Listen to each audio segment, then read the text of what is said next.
Welcome to the Cattle Innovation Station podcast, bringing you the innovative new ways of the cattle industry. I'm your host, Baxter Whitworth. And I'm your co-host, Paul Hayes.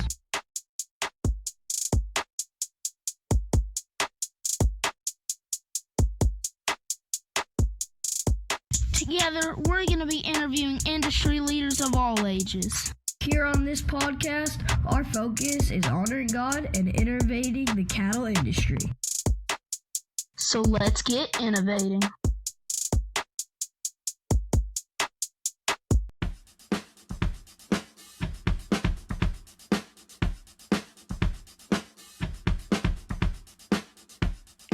Have you been looking for a place to buy top quality AI sire semen or collectible of your own? Well, look no further than Elgin Breeding Services. Located in Elgin, Texas, Elgin Breeding Service is not only one of the best breeding services in the business, but also has superior customer service. Contact them at ebsbull@elginbreedingservices.com or by phone at 512-285-2019. Again, that's 512-285-2019. And visit their website at elginbreedingservice.com.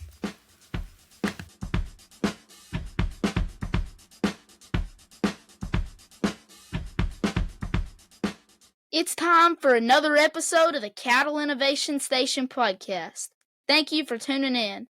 I'm your host, Baxter Whitworth, and as always, joining me is my co-host, Paul Hayes. How's it going today, Paul? Going great, Baxter. I just can't wait to get another episode of the Cattle Innovation Station podcast started. Me neither. I'm super excited for this episode, especially because we're going to be covering topics on ag policy and ag advocacy, and more topics as well. I'm also really excited to introduce our guest today, Mr. Carl Ray Polk Jr. How are you today, Mr. Polk? I am great, Baxter. Thanks for having me. It's good to be with you and Paul. Yes, sir. Mr. Polk is the current president of the Texas and Southwest Cattle Raisers Association. Paul, do you want to go ahead and help us get to know our guest a little bit better today? I would love to. So first off, we always love to just ask our guests some icebreaker questions that are normally just funny questions to get to know the guest. So the first one that we like to ask some people is, what's your favorite state besides the one that you live in? So I love that question. And if I was anywhere other than East Texas today, I would be in Ketchum, Idaho. Some of the best country that God ever provided in the Sawtooth Mountains, and some of the best, absolute best cow-calf production area in the United States. So I love East Texas, guys, but if you had to put me somewhere else, I'd be in Ketchum, Idaho. That sounds good. I love Idaho. I went there. I've been there twice. It's been a long time, but I love Idaho. They have clear water up there. We have a little bit more murky water. Yes, they do. It's got some really good fishing too. Well, that must be. I've never been there, but I've seen some pictures, and it looks to be pretty beautiful up there. So, Baxter has told me that his family know you, and that his family, one of his family members, went to school with you. So, what's something you used to get in trouble for in school? Well, if we just have to isolate it down to one, Paul, I would probably say that most of my elementary school teachers would say he talked too much in class.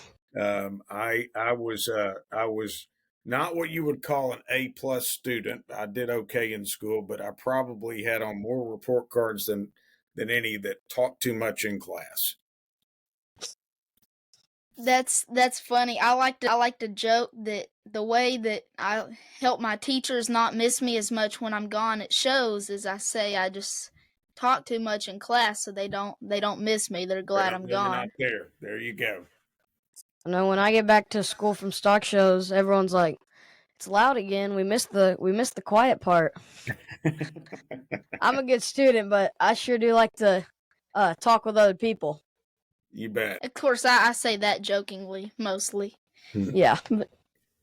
So, we have a certain amount of questions that we like to ask all our guests that we have, and something that we really like to start off with, because it just gives a little bit of background about you, is we just want you to tell us about some of the events that in your life that's led up to and shaped you to the person you are today, and kind of your backstory and how you got to where you're at today. Sure.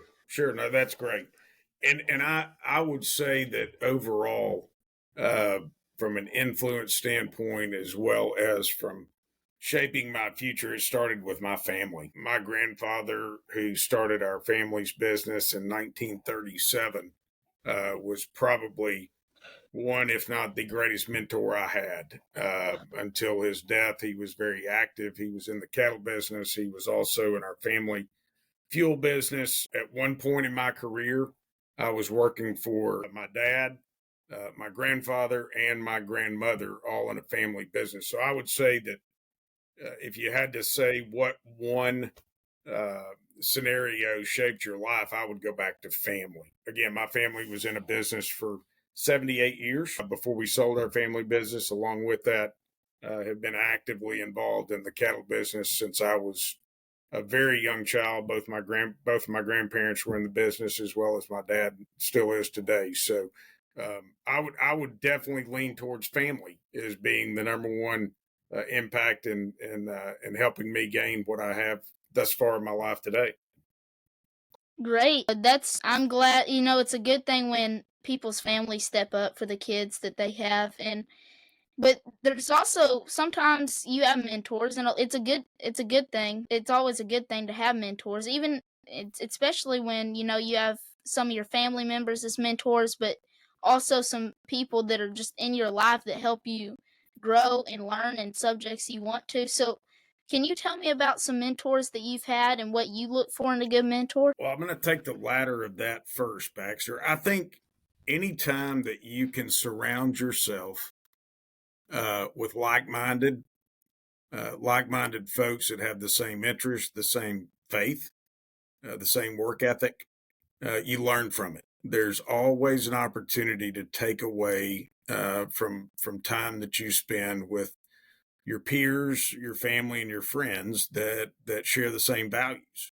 And I think if I turn today and encourage the two of you or young people, I'm going to look for somebody that has candor, that shows compassion, that has been successful, and however you want to define success, and they're able to teach. And when I say teach, I used to share with my children as they grow up, every time in your life has a teaching moment.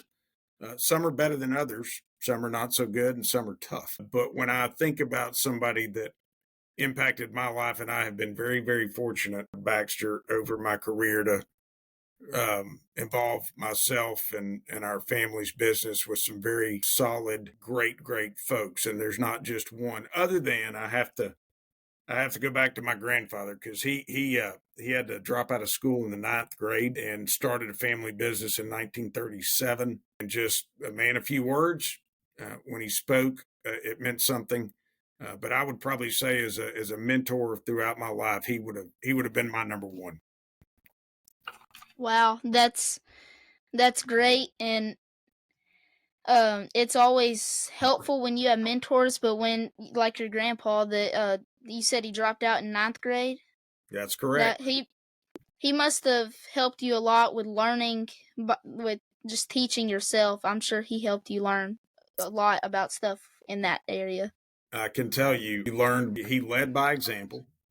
But more importantly, is you learn from not only his mistakes, but he was a valuable coach to me, not in the term of athletics, but just coaching me in business, in life. But he had a very unfortunate childhood with death of a parent, and had to drop out of school. But despite all that, he was a very successful man, and I think about him. No kidding, I think about him every day from what he put himself through and did for my family. He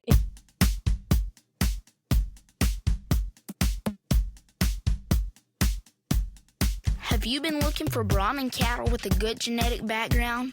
Contact 79 Cattle Company, selling reliable Brahman replacement heifers, Brahman show prospects, and Brahman bulls. Contact Taylor Tate at 210-241-4511. Again, that's 210-241-4511. Or contact Mallory Tate at 210-861-0155, 210-861-0155.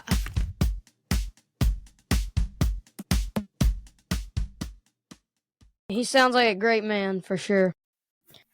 And you said that he's coached you through a lot of business, and that I'm sure that he's coached you to maybe identify herd traits.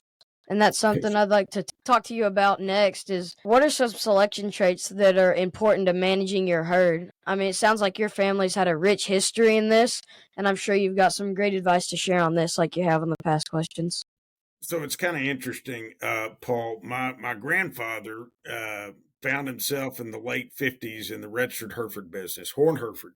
And he was a small operator, 30, 40 mama cows, bought all of his Hereford cows out in Comanche from Dudley Brothers, to whom we still work with and very, very close friends with today. And then my father came back into East Texas after he went to school, and he like the two of you, there was something about those old gray long-eared humpback cattle that he loved. And so over the course of the last, I'm not going to tell you or you'll guess how old I am, but over the course of the last 50 plus years, my family's developed a strong love and compassion for this space and this industry. And most of the cattle we run today are we still got some registered Brahman, but commercial Brahman and a lot of F1 cattle. As I get a little bit older, my number one trait is disposition. I look at that very first and foremost. I look at maternal instincts very, very closely. And you may laugh at this, but I'm a guy that watches every step they make. If I don't own a bad-footed cow, I'm not going to put up with bad feet. And of course, I want to see cattle that will produce year over year consistently. You guys know the challenges sometime with breed up on Brahma cattle, but you bring in a little bit of that English and you take both the maternal traits of both the English and the American breed as well, and you can produce some pretty good cattle. But I would rank it in three. Again, I'm a big disposition guy. I will not own a bad cow, attitude wise. Secondly, I'm big on their maternal instincts, and then, as I said, I'm all about the feet. I want to be able to get them up and get them going, and not worry about bad feet problems. Right. I definitely look for structure when I look at cattle, but you mentioned docility, and that does help people and the cattle safe, but it's also correlated to more feed efficiency also. So there's also hidden traits that go along with that. Very well said. You're exactly right. So I want to move on. Oh, sorry, Paul. Go ahead. Oh, I was going to say I 100% agree with you on all of those, especially for feet. I think that some people may not look at those as good as they should, because you need those cattle for years to be able to get up and walk and get hay, get water, get feed. If it's a bull, be able to mount. If it's a cow, be able to walk around with an extra 50 pounds in her stomach. It's just, you got to have good feet, or else your cattle aren't going to do good in the pasture. You're exactly right. Well, you're on the front lines a lot of the times, looking at different things happening in the beef industry with Texas Southwest Cattle Raisers Association. So what is something positive that you're seeing happen in the beef industry? Well, I'll tell you right now, like your family's, obviously pricing has been very positive the last 24 to 36 months. We're seeing feeders and fats and yearlings and wean calves come off at prices that, I've never seen. I listened and watched a consignment sale yesterday over in Groesbeck. I would probably say the average price on an F1 bred heifer was anywhere from 3,500 to 4,400 bucks on black F1s and tiger stripes. So I think pricing is probably as good, and I would call that very positive. I also think, Baxter, that there is a lot of education opportunities. I mean, the two of you are a perfect example of taking your knowledge and sharing that with others. I go back and I think about when my kids were in 4-H, and just like the two of you, we drug them everywhere. The readily available information in this industry today continues to get better each and every day. You know, there's a willingness for producers and breeders to, as I use this term, open their gates. We're willing to share both the good and the bad. You talked about feed efficiency a moment ago. I'm crossing my fingers I get my ryegrass in the ground in the next 2 weeks. But we have changed over the last 4 or 5 years our planting process of our ryegrass, which is probably producing, I don't know how much per acre as forage goes, but my point in all that is there's so much available today to either a third generation producer or somebody that's walking in for the first time in this space. And if you take advantage of it, I just think it's a real positive attribute of this industry. I mean, that's absolutely true. There are more educational things that are happening, and there's no denying the price for cattle is high right now because we do have a low number of cattle in the United States right now. Do you may know this. We have a low. Do you know what year it's been since? I don't know. I don't know. Baxter, it's I know it's dipped now below 2011, which was very low, 11 and 12. If you look back at Cattle Facts, which is a great resource, by the way, I think we're still at an all-time low herd number. I can't specifically tell you the last time we saw numbers this low, but I know it's lower than it was in 11 and 12, and those were bad. So I've asked you what's something positive that we're seeing happen in the beef industry, and you know what I'm about to ask you could change in a few months depending on how things go. But what's the future of the beef industry looking like? Well, you know, you can take maybe one of the same positives and form it as a negative, and that is the barrier, the cost. There's a cost barrier there today for someone that's just stepping into the industry. I mean, I just mentioned replacement heifer cost. Our input costs are at an all-time high. My family just went through our insurance renewal. Nothing against insurance companies, but just things like that. The maintenance, the care for equipment, the cost of what we need to produce gives it a little bit of a barrier to entry. I still remain very, very bullish, no pun intended. I don't think these prices are going to retreat anytime soon, whether it's TSCRA, whether it's National Cattlemen's Beef, NCBA. Everyone feels that the market will remain strong. You're just going to have to manage those input costs. But, you know, when you see the herd shrink and when you see, and I think we'll talk about this in a minute, what Texas is experiencing as far as land development goes. We're taking land out of the industry every day. And so if you have the assets and the wherewithal and the ability, I think the industry's got another 5 to 10 years of a good run in. Absolutely, Yes, and we'll get to the loss of land here in a second. I was gonna. You were talking about how input costs are so high right now. But you had also talked about how much we're bringing, and like you said, you went to a sale and the prices were a lot higher than you ever seen. But also our input costs are skyrocketing. How do you think that balances out? Are people breaking closer to even, or do you think they are getting a bigger net profit off of this right now? With how high that all that is right now. No, I think your actual return on investment is probably within 1 to 3% of where we've been because of what you just said, whether it's fertilizer costs for your forage, whether it's your feed cost and your input cost on yearlings or replacement heifers. You've seen the market move up, but you've also seen your costs move up. Therefore, your return on your investment is probably it should be, if you're a lean operator, it should be better, but it doesn't reflect in the cost of what your actual return on investment is. You're making me really excited for some of the questions that are to come, because we're going to get into some questions that have to do with that on when the government price capped the beef industry, but we'll get into that in a second. But Well, something we are... Oh, sorry, Paul. No, if you have something to say, I was just gonna talk about what our next topic, our next question.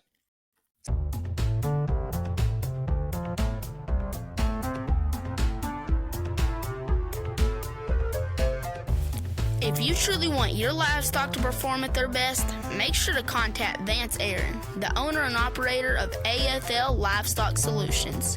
Vance specializes in magnawave treatments that use pulsed electromagnetic fields, or PEMF, to relieve pain, swelling, and inflammation, caused to help your livestock feel their best. In addition to livestock, Vance can also help you feel better. His treatment works great on sore muscles and joints, along with other mobility issues. His treatments are FDA approved to treat migraines. Aaron Family Livestock Solutions has helped many exhibitors make it to the backdrop with their proven MagnaWave treatments. Don't miss your next backdrop picture. Give Vance a call at 903-720-3184. Again, that's 903-720-3184. Or find them on Facebook at AFL Livestock Solutions.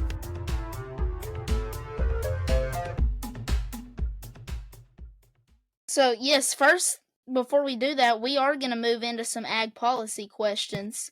And so, our first ag policy question has to do with the upcoming election. So, what are some policies in this upcoming election that would impact the beef industry, and why is this election so important? Well, my grandmother always said, Baxter, never talk politics and religion outside the family, but we're going to do that today. And I mean that in a joking way. I do think, especially for youth, young folks, I told all three of my kids, this to me is probably one of the most important elections that I've experienced in my lifetime. And politics have become so polarizing, regardless of which side of the aisle you're on. It's just it's disappointing to me to see how polarizing that the two parties have come. But the biggest struggle we have right now is that we currently do not have a farm bill, and that scares the pants off of me, because we don't have representation on a federal level that represents rural America like I wish we did, and we're going to have to be very not aggressive, but we need to stay the course in representing what is most important to us in farming and ranching. I think this whole carbon thing is going to continue to be an issue on a federal level. And it gives me a little bit of pause. I think there are unfortunately those that believe that our industry is creating more issues when it comes to carbon footprint than really it is. But I think for the betterment of this entire nation, we have to cast aside some of our political polarization and move in a better direction that benefits all of us, not just us in farming and ranching guys, but those that are in the urban and suburban areas that need the government to refocus and redirect.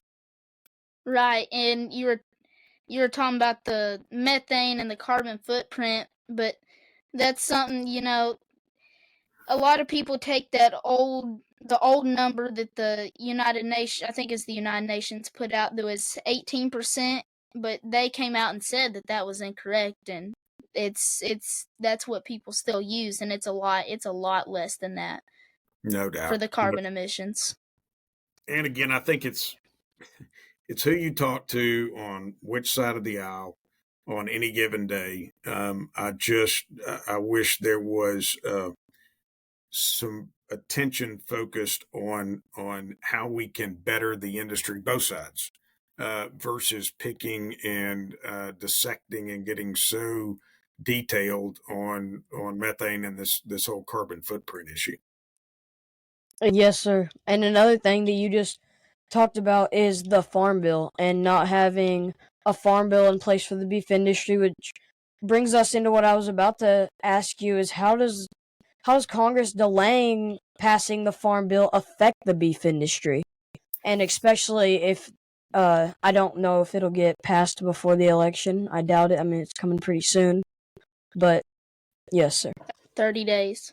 Yep. Yeah, and I will be surprised. I'm hopeful, but I'll be surprised if they get it passed. Again, I think this goes back to party politics, and it's terribly unfortunate, but it is terribly important. I believe, and you could probably Google this up and look at it, but I believe 95% of the food and fiber that is consumed in the United States is produced by less than 2% of the population. And again, you need to probably check my numbers, but that's where I wake up in the morning and stop and think when you are talking about holding up a bill that represents 95 to 97% of the food and the fiber that we all consume that is produced by less than 3% of the people in North America. To me, it's a no-brainer. But again, guys, what you are learning at a very young age and we're experiencing as a nation is this is party politics 101. I know we're going to talk a little bit about some of the discussions and what's coming in by USDA on traceability, but that's a perfect example. The funding for traceability is part of the Farm Bill. So I could go on, but it's just one ties to the other, and they're all links of the chain. Is it going to change the way that you and your family and my family and I operate our business and operate our ranches today? I don't think so. But it sure would be a lot more comforting to know that we had a farm bill out there and available if needed, when needed. I was gonna say your statement about you told us to check on Google. I googled it up, and it's less than 2% in the United States, and that's Good just a job, shocking. That's a shocking number to me. That less than 2% of the population in the United States feeds the other over 97%. Stop and think. I mean, I'm sorry to interrupt you. You can Just go. really stop and think about that.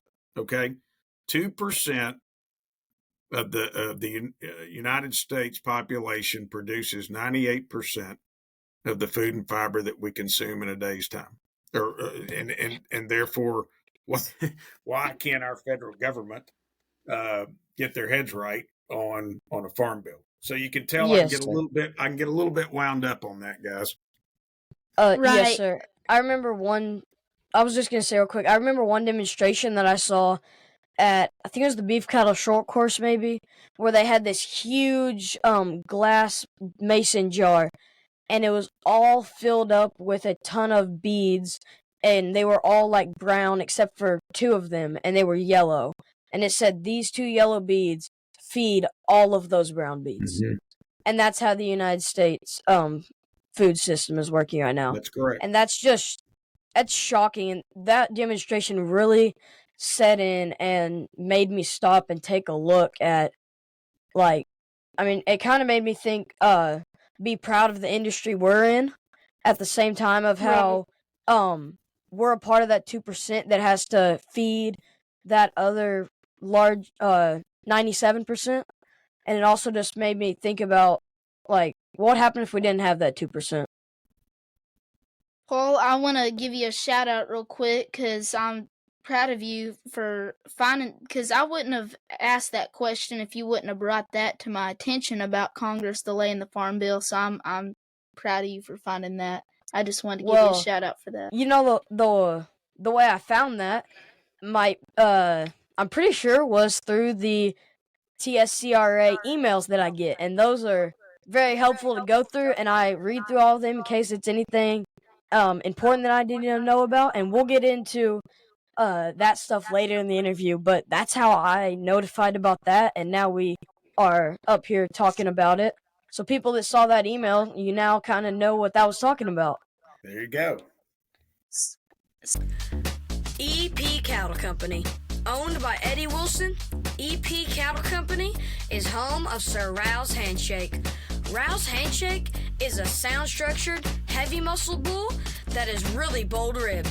So it comes with no surprise that he is a Fort Worth and San Antonio Junior Show Division Champion and Rio Grande Valley Open Show Division Champion. He is a grandson of BRC Noble and JDH Shank Manso, and is also a great-grandson of Mr. H. Elijah Manso. You can contact Eddie Wilson or Nicole Wilson on Facebook at EP Cattle Company. So remember, if you're looking for some well-performing registered Brahman genetics, contact Eddie Wilson on Facebook. So we've talked about the farm bill, but is there any other bills that it could be state level in any state or national level that you're watching that you're concerned about or just kind of want to watch? Yes, great question. I'm gonna answer that, Paul, more on a state level because I think there's 2 or 3 very important bills we expect to be filed, and I know the 2 of you know this, but for your listeners, one thing I'm most proud of TSCRA is how we represent the industry, private landowners, and private landowners that are very interested in conservation efforts. But we have a group in Austin, a staff of 4 or 5 over there that every single day they wake up, they are working on government policy. 2 in the state of Texas that I would encourage you to follow. If you recall, and some of your listeners may, last session in 2023, TSCRA sponsored what I call the fake meat bill, which was picked up over in the Senate by Chairman Perry. And that bill was passed in layman's terms. Basically, it says you have to identify the contents of your protein as it being either, what we call natural meats and proteins, or if it has any other label that would mislead the public. So part of that bill falls into what we're working on now, and that's a cell-cultured meat bill. I know that there have already been bills passed in other states that ban the resale of cell-cultured meats, and that will be TSCRA's one of our top 3 state efforts in state legislature. Another one is foreign land ownership. We've all read and heard about adversarial foreign ownership, landowners, adversarial former landowners. And I'm not talking about if you're from Mexico or Canada or Great Britain or Switzerland. I'm talking about an adversarial nation such as China, such as Pakistan, such as Iran. They do not need to own property in the state of Texas. So we will work with our lawmakers in developing a bill and stakeholders that would prevent adversarial foreign ownership. Again, I want to be pretty clear on that.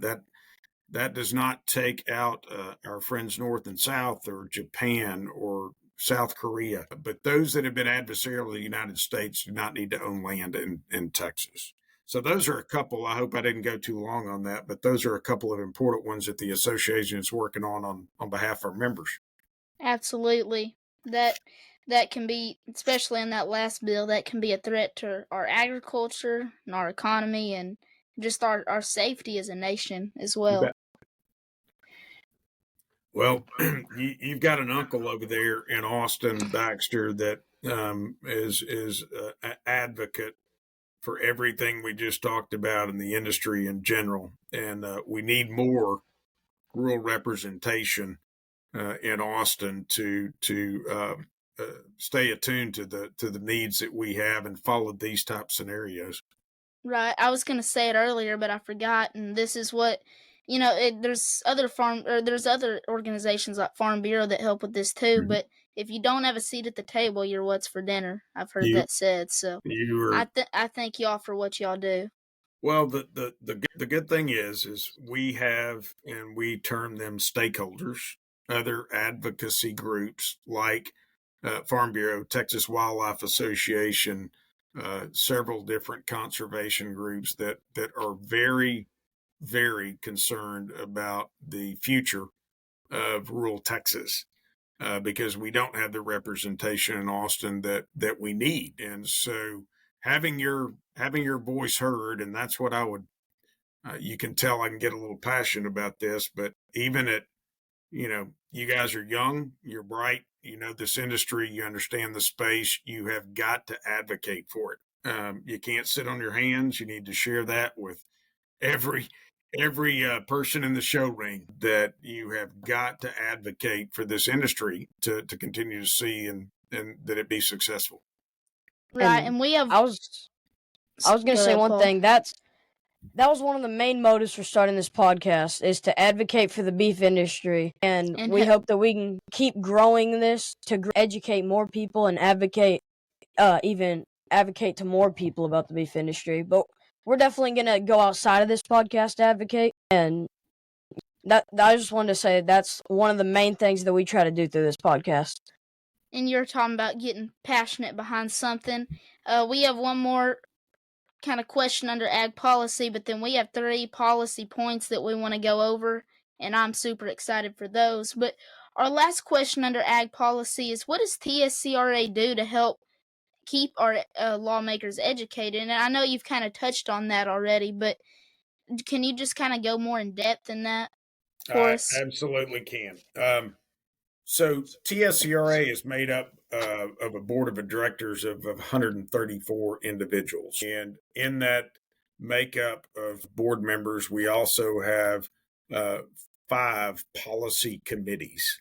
And those committees, marketing and transportation, I just use that one from the standpoint of they are obviously watching very closely the markets that we see today, and then any issues surrounding that, we bring that. They bring their policies and thoughts to the board, and we adopt positions that we take to our lawmakers. And I share a little bit of that, Baxter, from the standpoint that we depend on our members of the board to help us educate their state senators and their state reps. We have great friends in the industry and representatives in the legislature, and senate members and members of the legislature that understand this, but the majority of those are urban and suburban. So what our staff in Austin and our volunteer board members, we make it a point to talk to as many members in the House and in the Senate for them to have a real understanding of land fragmentation, the loss of farm and ranch lands. I use that one example, where eminent domain comes in to that specific example. So I say all that. It is an ongoing process. I believe we'll have 32 new members of the Texas House in January. Probably 30 of them have never heard of TSCRA. So it will be our job on behalf of our members that we represent to educate them on the importance of situations that we're facing in the industry. Wow, y'all will have a lot of work to do. Yes, it is. It's a heavy lift, Baxter. And what's real interesting is some of our best advocates that I have worked with the last 8 or 10 years are urban suburban members that are from Houston and Dallas and San Antonio. once they understand the critical part that we play in private landowners, private land stewards, the cattle and ranching operation, they're on board. But we have to have that opportunity to educate them. I mean, the guys from Henderson, Texas and Stephenville, Texas that represent us, they get it, right? They understand it. It's educating their peers that's sometimes a challenge. Right. That's absolutely true. Hi guys, I'm your co-host, Paul Hayes, and I'd like to tell you all about my family business that has been going on for over 50 years now, and that is raising quality registered Brahmin cattle. Our ranch is called Flat Rock Brahmins, and we have locations in Glen Rose and LaGrange, Texas. And we are here for all of your cattle needs. Whether it's needing show cattle, replacement females, or even a new herd sire, we would be happy to earn your business and watch our genetics excel in your herd. You can contact me by email at paulhayesv@icloud.com or my dad, who helps manage the ranch, at paulhayesiv@icloud.com, or over the phone at 817-964-2752.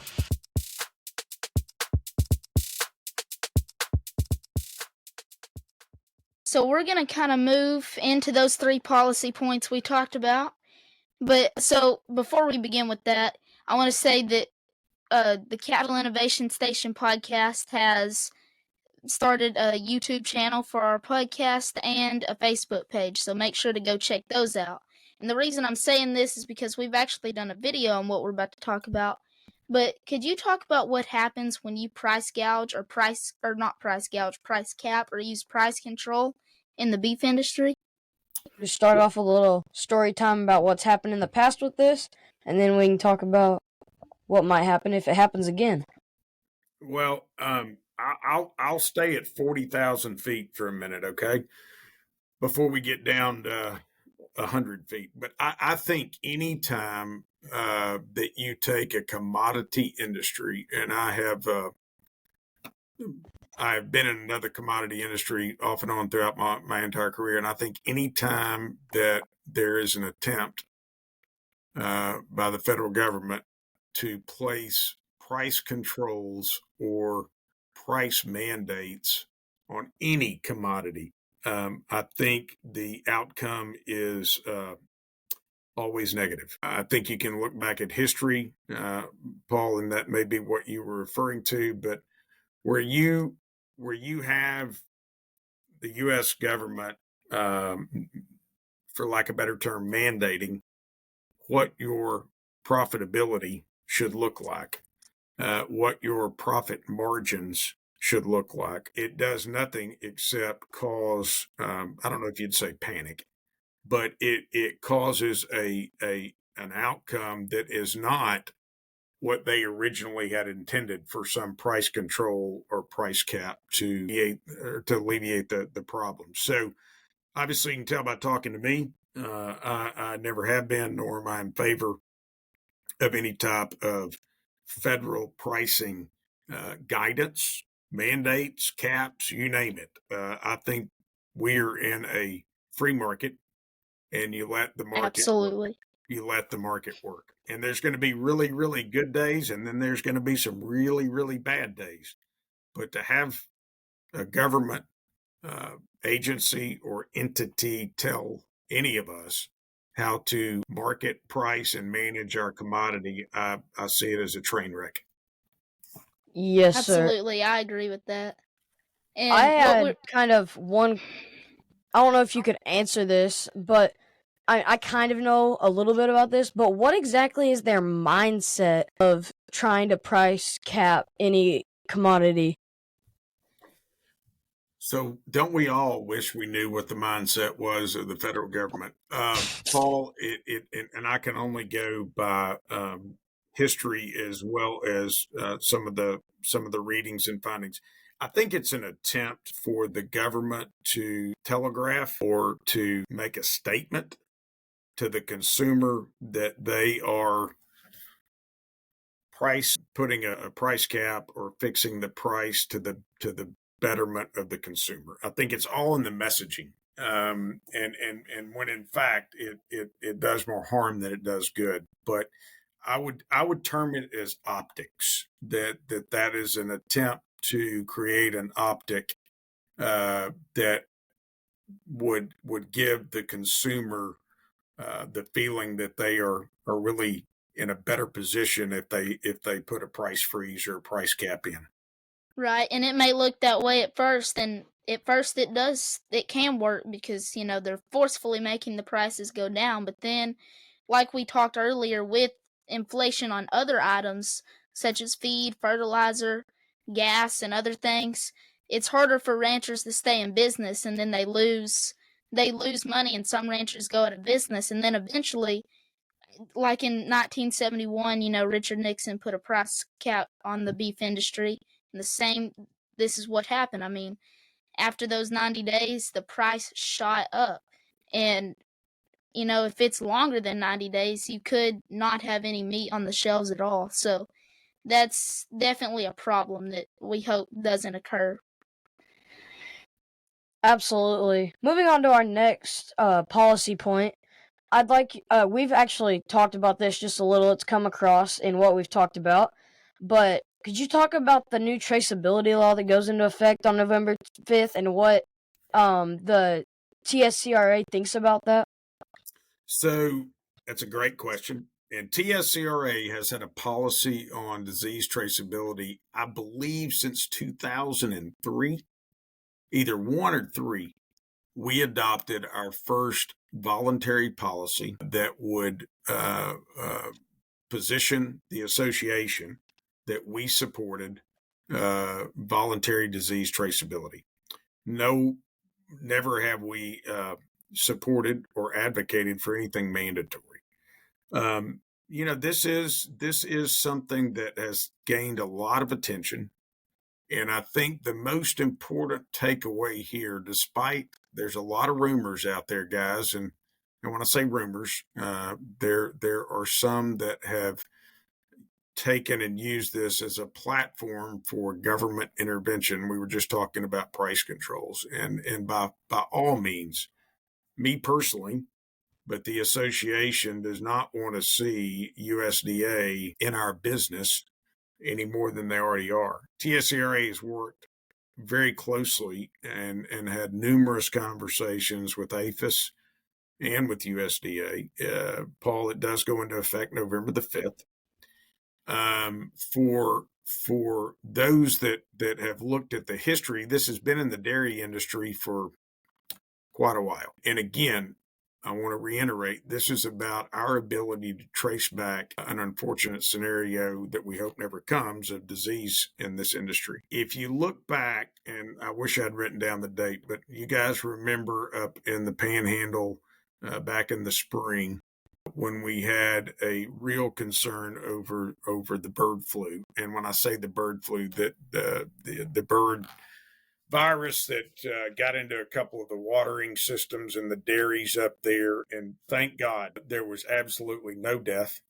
There was it was controlled rather quickly, but I look at that and I think about this traceability mandate that's coming out with USDA, and that's exactly why we need it. If, in fact, there would have been some catastrophic breakout that we needed to trace back to a specific feed yard or a specific herd in Crockett, Texas, that's where I just think we want to be very clear, Paul, in what this USDA position is actually taking. And it is not about any additional fear or concern that the federal government is trying to become more engaged in our industry. Well, Right. that's definitely a great answer, and I mean, you cleared that up pretty well for anyone who's listening. That this is just in case there's ever a disease that comes through and we need to trace it back. It's all about the safety for the consumer, Paul.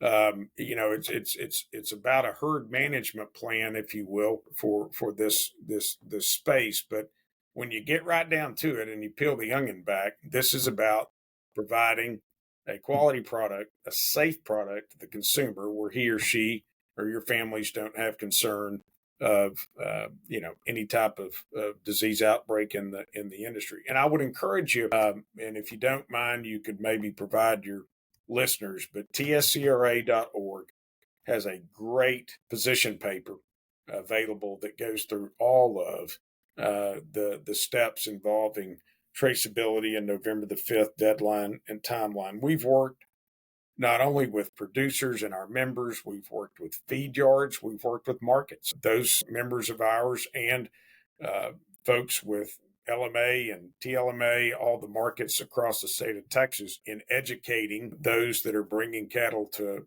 markets. But if you're a cow-calf producer and you're bangs vaccinating, or if you're a cow-calf producer and you're EID or you're ear tagging, and they're sexually intact cattle under the age of 18 months, you're doing it. You're there. But this goes back to something Baxter and Paul that we talked about. It's all an education process, and I would encourage your listeners to go to NCBA. Cattle Trace has got a great paper on it, and a position paper, as well as TSCRA. But just make sure you're getting the right information. Right, and you said that's tscra.org? Yes.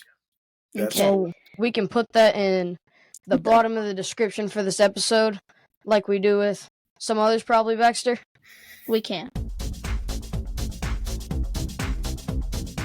Top Notch Cattle Company, selling semen on high-quality registered red and gray Brahman cattle that are reproductively efficient, structurally sound, big-ribbed, heavy-muscled, and deep-bodied. Contact me at 903-649-9155. Again, that's 903-649-9155. Or email me at bbwtopnotchcattle@gmail.com.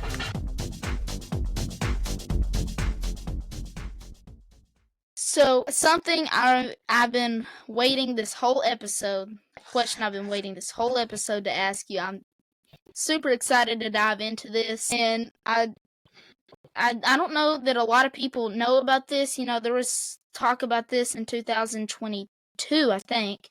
But can you tell us about, what the Bullet Train project for Texas that, Amtrak is a part of, and the Texas Railway, I think, is it? And just how how that would affect the beef industry. And first, can you just kind of give us some background on that, what it is, and how it'll affect people, and kind of what it'll do? Sure. So I believe, Baxter, this came actually in 2021, maybe even in the 2019 session.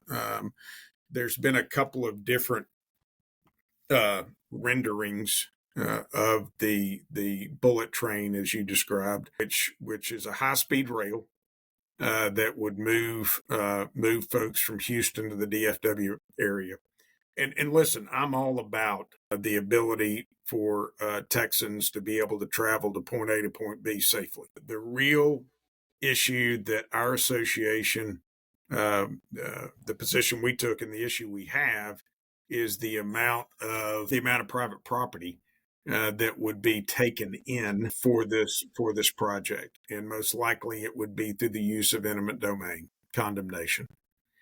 But I don't know the actual acreage, Baxter, but if you looked, as my grandfather would say, look as a crow flies from Houston to DFW and all points in between, they have to have about I believe it's almost a 500 to 600 foot right of way, over 170 plus miles. I didn't do well in math. Maybe you can figure that out on how many acres that is.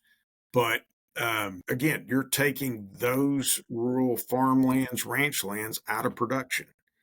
And we had one member over around the Navasota Brenham area where it was going to split, go right through the middle of, a family ranch that was 5 generations and I can't remember which county it was, but it's the fact that the loss of those farm and ranch and rural lands, it's the use of eminent domain. There's got to be a better way. I think. I agree. there just has to be a better way than walking into someone's home and saying, we're fixing to build a 500-foot railway through your property. And again, goes back to what we were talking about. 98% of the folks consume 98% of the fiber and food that's produced in Texas is produced by 2%. Well, you're just taking more ag land out of the process when you do that. Right, and you said that's 500 foot wide? Baxter, let me get you that information for your viewers, because we did a very detailed study on it. But I think the right of way is inside of 500 feet to where they can have the easements, et cetera. And then again, as a crow flies, 170, 180 miles up to the DFW market from the Houston area. You could find that, and if you want me to, I can get you the exact dimensions. So I've done some research on this, and so I've actually looked on y'all's page, and y'all have a video on this, and I believe y'all said there's going to be around 3,600 acres of agriculture production land that would be taken out with this project. So you did your homework, obviously. Yes, sir. You didn't even need me on this, did you? You just did it yourself. Well, that sounds right, Baxter. Again, I don't know the exact direction that they are attempting. This came up again in 2019 or 2021. I do think the direction has changed a little bit, but it's an astonishing amount of production agriculture that would be taken out. right, and that's something that, it could be very detrimental to Texas, the United States, even the globe, because that's a lot of agriculture land put out of production. Well, I'm sorry, you said something there. It's a lot of ag land to take out of production, but most importantly, it sets a precedence going forward. It tells a private landowner that through the use of eminent domain and through the use of the condemnation process, that he or she can lose their property. So it's a bad thing to see it come out of ag production. It's even more concerning to me the future that it sets for the use of eminent domain. Right. I've talked to Paul about this the other day. I was talking to him, and this is a smaller part of the battle on this situation, because the private property rights, and especially with agriculture, and this is just this is a smaller part of a bigger deal here. You bet. And I don't know if y'all have said all these. I just got on y'all's website and pulled up some of the facts for the bullet train. I don't know if y'all have already said this, but 1,700 landowners will lose some of their property. Over 3,600 acres of farmland will be taken out, and over 200 agricultural structures will be destroyed. And that's just mind blowing to say. I mean, we're putting a lot of things into perspective in this interview. Thank you for listening to today's episode of the Cattle Innovation Station podcast. Make sure to check out our YouTube channel, Facebook page, and the TSCRA website. Also, remember, this is just the first part of Mr. Carl Ray Polk's interview. The second part will come out next month, so stay tuned and get ready for another great episode of the Cattle Innovation Station podcast. Hello guys, thank you for listening to the Cattle Innovation Station podcast. We want to make this podcast better, so if you would, please like this episode and leave us feedback in the comment section. Something else that helps make this podcast better is when you respond to the polls. So if you're able, please respond to our polls. Help us make this podcast as good as possible. Thank you, God bless, and have a good day.